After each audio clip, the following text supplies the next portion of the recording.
Plano de cargos e salários, pessoal. Aqui está um mero exemplo, né, de como pode ser feito um plano de cargos e salários. É uma coisa tão simples, mas que na prática do dia a dia ela tem que ser trabalhada. Porque se uma pessoa entra na minha granja e trabalha lá 2, 3 anos, ou 1 ano, com o mesmo salário, ela não conhece até onde ela pode chegar, até onde ela pode conseguir uma melhoria salarial, ela vai se dedicar por quê? Qual é o motivo disso? Então, as pessoas têm que conhecer. Ela tem que saber que existe uma grade, né, de aumento salarial. Esse exemplo aqui está dizendo o quê? Que eu tenho 4 níveis de pessoas trabalhando na granja, abaixo do encarregado, então. Né? Eu tenho o ajudante 1, o 2, o 3 e o auxiliar, que é uma pessoa com uma condição mais elevada. Aqui tem um exemplo, né? Eu posso trabalhar o salário dele, esse aumento aí, ele pode ser gradativo, pode ser de 4 em 4 meses, ou de 6 em 6 meses, ou de ano em ano. Mas o importante é existir uma prática, existir uma política. Eu tenho que respeitar isso. Senão eu acabo contratando um funcionário, daqui 6 meses eu contrato outro com um salário mais elevado que o outro que está lá dentro.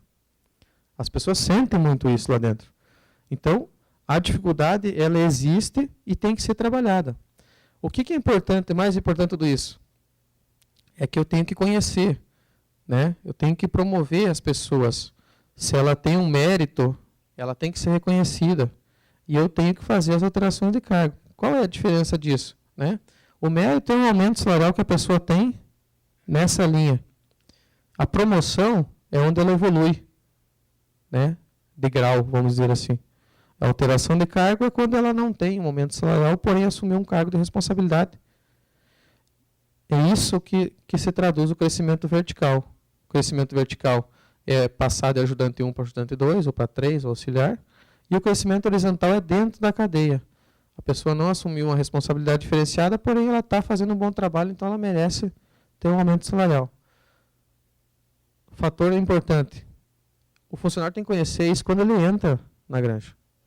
Porque daí ele sabe que se ele se dedicar, se ele buscar, se ele apresentar resultados, ele vai ser reconhecido financeiramente. Outro ponto importante é a questão gestão à vista. É a importância dos funcionários estarem acompanhando os dados, os resultados, lá no setor de trabalho dele. Qual é o lugar que eu devo colocar essa gestão à vista aqui?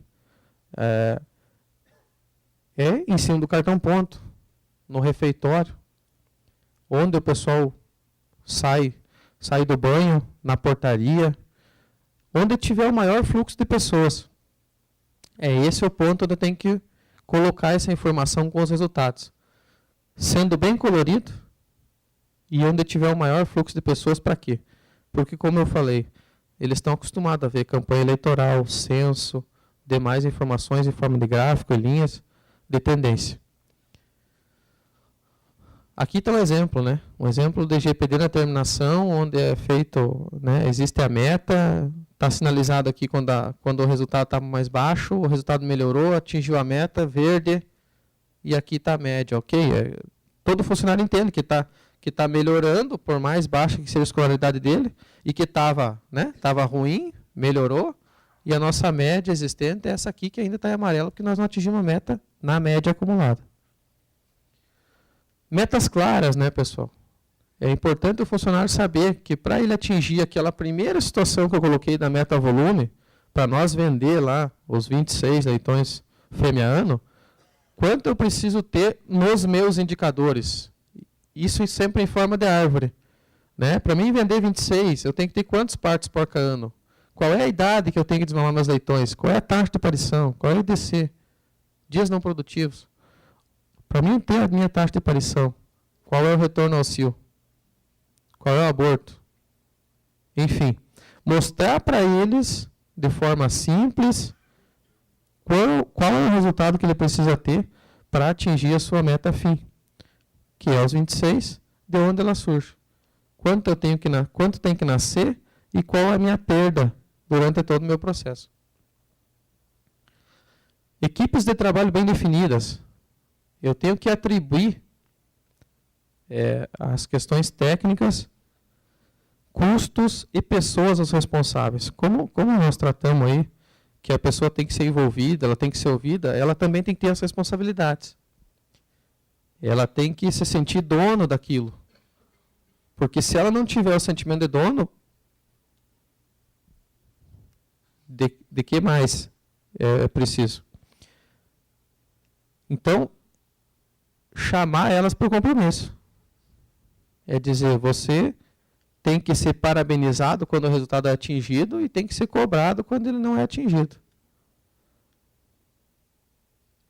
Essa pessoa sabe quanto custou o animal produzido? Ela, necessariamente, ela precisa saber. Para conseguir atuar sobre todos aqueles outros pontos que nós colocamos ali anteriormente. Ele tem que saber quanto ele gastou de ração naquele lote, quanto ele gastou com medicamento, quanto ele gastou com improdutivos, né? Desde quantas vassouras veio para o meu sítio, quantos pano de chão, veio bota nova. As pessoas têm que conhecer essa informação para saber onde essa vassoura que veio para o sítio dele está entrando no custo dele e aonde ele pode melhorar. Conhece seus desafios e oportunidades? Aqui está uma mentalidade que as pessoas têm que ter lá dentro. Onde podemos reduzir nossos custos? Outro ponto é a capacitação das lideranças, ainda dentro da gestão de pessoas. Desenvolver liderança através de treinamento e capacitação. Nós procuramos uma metodologia que faz parte do trabalho aí desde a equipe da Nutron e demais fornecedores, onde que para nós existe uma diferença muito grande entre fornecedor e parceiros. A Nutron é um parceiro da Vanguarda hoje, porque existe um trabalho contínuo de treinamento, de acompanhamento, dia a dia. Né? A gente está falando do trabalho do Thiago aí, do Dalmi, que é ir lá junto, pesar ração, tratar fêmea, ficar a semana toda se deslocando e treinar a equipe de maternidade noturna, porque a hora que a gente precisa comprar, tem bastante gente para vender. E o custo que eu tenho para mim capacitar essas pessoas, geralmente os fornecedores já têm uma equipe estruturada para isso. A gente tem que saber explorar essa situação. Se fosse dar uma dica aí sobre a questão de capacitação de lideranças, tem 5 pontos aqui que são de extrema importância para as pessoas que trabalham gestão de pessoas, gestão de custo e gestão técnica. Um treinamento em gestão de custos, comunicação, feedback, liderança e relacionamento.